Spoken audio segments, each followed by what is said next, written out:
the second one is just as important, and people should vote yes on this too, and it's issue 2. Basically, issue 2 puts in Ohio's Constitution that non-citizen or illegal aliens, illegal immigrants voting is prohibited in the state of Ohio. There is a concerted effort in the United States on the part of the left to try to get these people to vote because of where they stand with open borders, where an illegal alien might stand with open borders, where a legal alien might stand with getting goods and services from the federal government. I mean, let's just be honest.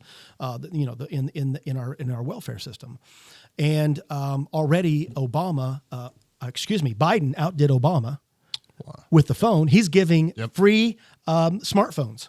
They're giving free smartphones to the illegal aliens that are coming across. But here's the bottom line, is there's a concerted effort, and we haven't seen it as much in Ohio, but it started in Yellow Springs to start allowing these individuals to vote in local elections, but there's no prohibition in our Constitution to allow them to vote, and so basically they're trying to use home rule.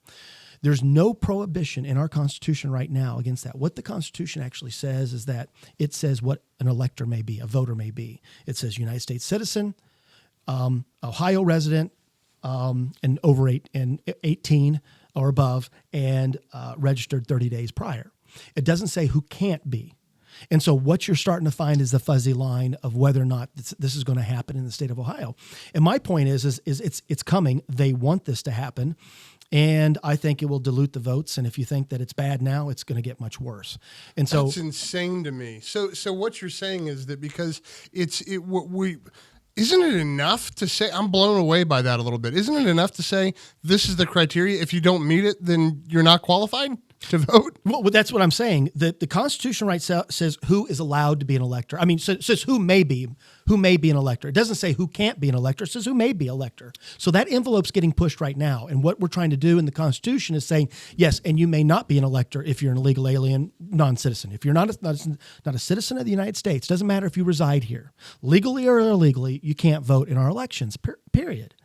And quite frankly, I am all in favor of that. I think we need to do that to protect our communities, our state, and our civilization. Basically, you have people that, if you're coming in here, you haven't studied the Constitution, you haven't studied American history, and unfortunately, a lot of our own students are not studying that as much as they should be. But you don't understand, the freedoms that you should have as an individual, and that government telling you, hey, we'll just give you stuff, but we're going to have to take away things over here. Your freedoms are going to have to be gone, but we'll give you stuff. You'll own nothing, but you'll love it because we'll take care of the things that you need. I think that's where they're going to. But the bottom line is when you have that, it takes, we are now at, I used to say 4 generations, but now I think we're heading into the 5th generation of people who are caught in that cycle here in the United States. And I think that the left wants to keep those people in that cycle. People that are just coming in, they want to put them in that cycle and try to keep them there as long as possible. If you're not seeing parents work, if you don't know that the market system of when you go out and get a job and you pay for the things that you want, if you don't understand that that's the way things work, then you are going to say, okay, government, what are you going to give next? And that is a problem that I think that we're having. Yeah.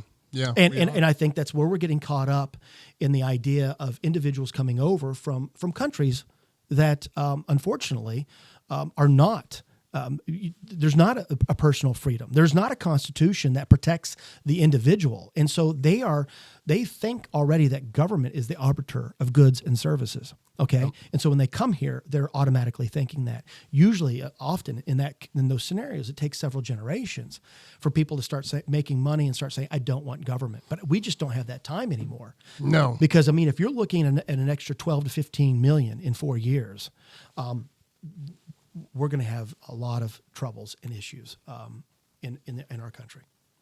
Man, yeah, absolutely. Yeah. And really, we're starting to see kind of a trending towards the conservative side of things, even among certain individuals that traditionally have leaned left. Right. right? So speaking about the Latin groups and things like that, where the issues like abortion are actually driving them away from the left side of things, right? Because even if the governmental system is far different than what it is here, there are certain core values that matter an awful lot to them, and we're seeing that kind of shift happen. Well, I think that's right, and I just want to touch on this. In the Hispanic community, you've seen that a lot. But we're talking about people now that are American citizens that love this country and want to see it succeed. Yeah. So when I'm talking about the crossing at the border, we're talking about people from all over the world. Oh yeah, absolutely. I mean, you're finding people from from Asia and Africa and even certain parts of Europe that are coming through, and there's just no vetting whatsoever. And I guess what I'm saying is that I think I see Hispanic communities coming this way because they love this country too, and they're American citizens. That's right. These people did it legally. They may have spent time. They may be third or fourth generations already here. And, traditionally they thought that maybe the Democrat Party was for the little guy, but they aren't. The Democrat Party is the party of corporations. That's right. Big corporations. And I mean, we're really starting to see that come to light even among individuals like Tulsi Gabbard, right? That are coming out and she made it very clear. Yeah.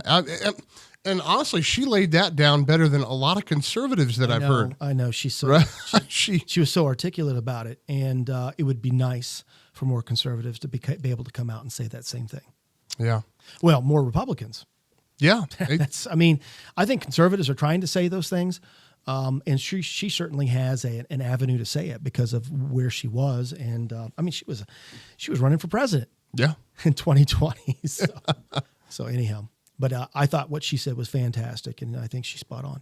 Excellent. Well, so issue 1, issue 2, yep, those both are things yes. that are going on. Both are yes. You've got to do that. Protect Ohio, and I urge people to do that. They were basically party line votes too, unfortunately. They shouldn't be, but they protect your vote.